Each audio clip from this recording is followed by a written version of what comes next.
And then when I watched the games yesterday, the first game was very tentative. There was a couple guys, like the older guys and the earlier picks, that were a little bit more comfortable, especially the first round pick. It was like it was home to him. He played really well, and but I found a lot of guys were just tentative. That would be the word that I would use to describe that. My son at the end of it felt like he didn't play well, and I said, no, you didn't play your game. What you did is you finished all your hits, which was good, because and this is the thing. If I'm looking at it from his point of view, he had he was trying to meet his expectations. So the description of him is he's a very physical player, tough to play against, real competitive, and a goal scorer. But he almost forgot about the puck time, and he was just like, he threw a lot of hits. So afterwards, he was like, kind of like, so I just told him, I said, okay, I'll tell you exactly what I saw. I saw in the warm up, even in the practice the night before, I saw that you were trying to fit in. And this is a tough thing. So maybe when we talked a couple weeks ago, maybe there's some of that going on. But I saw he was trying to fit in because he was hanging around with some of the guys that were on the team already.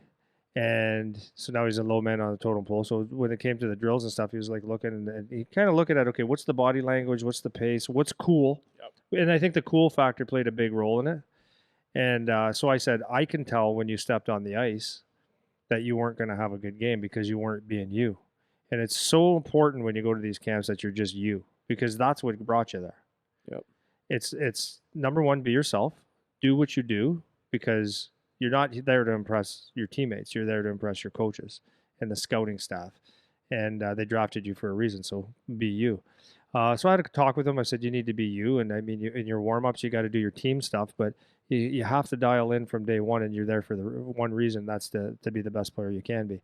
If that offends anybody on the ice, I'm sorry. Yeah.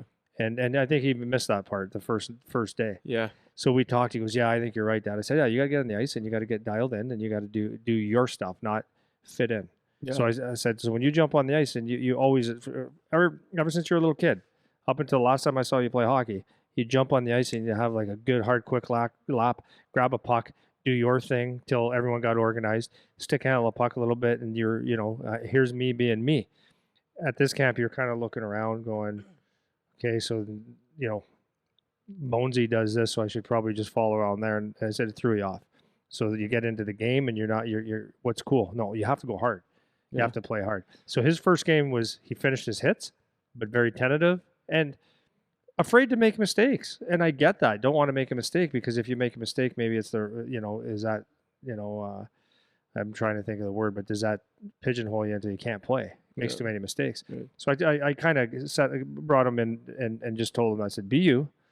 You're one of the best players out here for sure. So you got to let your skill take over. And I said, don't be afraid to make mistakes. Yeah. And I felt some of the guys, that was the biggest thing. Yeah. Skill level the first camp. Well, and the other thing I told him, I said, so this was the easiest game you're ever going to play in the next 5 years or for the rest of your life until you become an old man like me. This is going to be the easiest game. So was that difficult? He goes, yeah, it was a different pace. I go, yeah, this will be the easy one because you don't have all the veterans there and all that stuff. So that's why it's important to get your comfortability on the ice and know who you are and just go do your thing and just get comfortable doing that. But what you have to remember, like especially when you go to an OHL camp or maybe a college or NHL camp, is that you don't know the arena. You don't know the professionalism that's laid out for you and the different mannerisms of the coaches and the players, and it's different. It really is different. There's a whole different feel to it, but you have to dial in your own head how to get through this. So yeah, I remember this is so interesting to talk about, because I remember when I was going to camps and stuff, I made a comment in our episode that we did last week or tweet, whatever it was, and I said it's like high school on the ice. You're talking about kids trying to be beauties and stuff like that, and it's such a weird thing because when you're going out there, you have to go to camp and stand out, but you're what's the word? The feeling that you have, like the internal feeling that you have, is that I need to fit in, right? Yeah. So it's like you're trying, like you said, maybe with Charlie or some of the other kids, you go out there and you're not trying to do too much because you don't want to be the kid that's standing out, even though the point of being there is to stand out, and it's so interesting that's what the internal drive is to try to get yourself to fit in. It's like going to high school, man. That's what it is. It's like you don't want to stick out too much.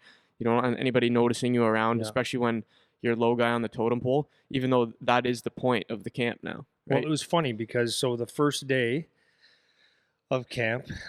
Coach arranged, because my son's only 15, so he arranged for one of the older guys to pick him up every day. That's his ride.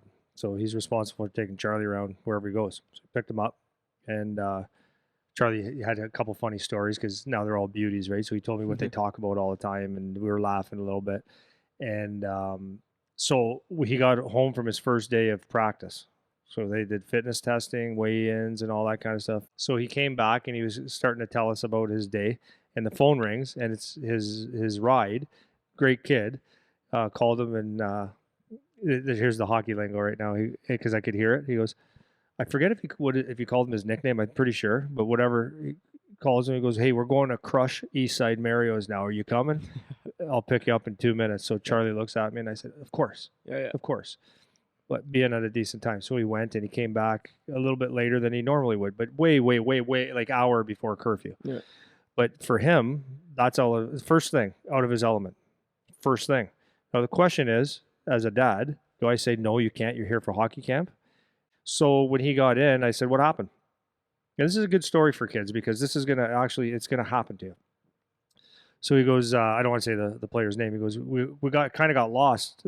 So he was like 20 minutes later than he told me he would be. And I said, "Oh, okay, I've never heard that one before. You're gonna have to come up with a better one than that." But anyways, okay. So he got lost and da da da da da da.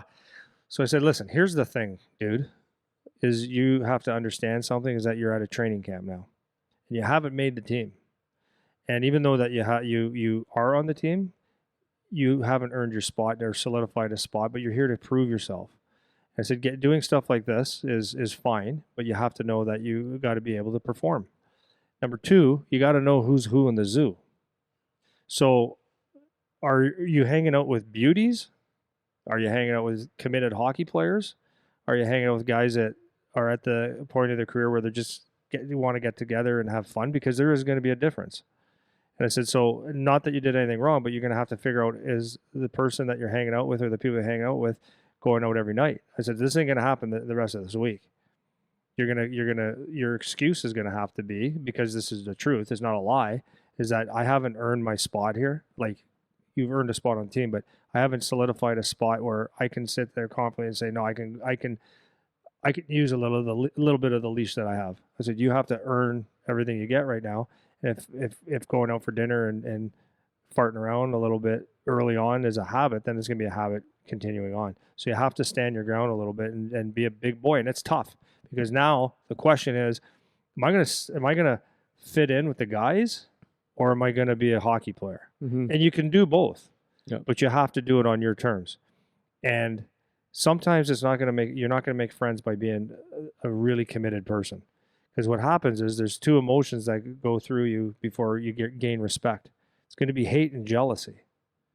People will hate the fact that you have the backbone to be committed.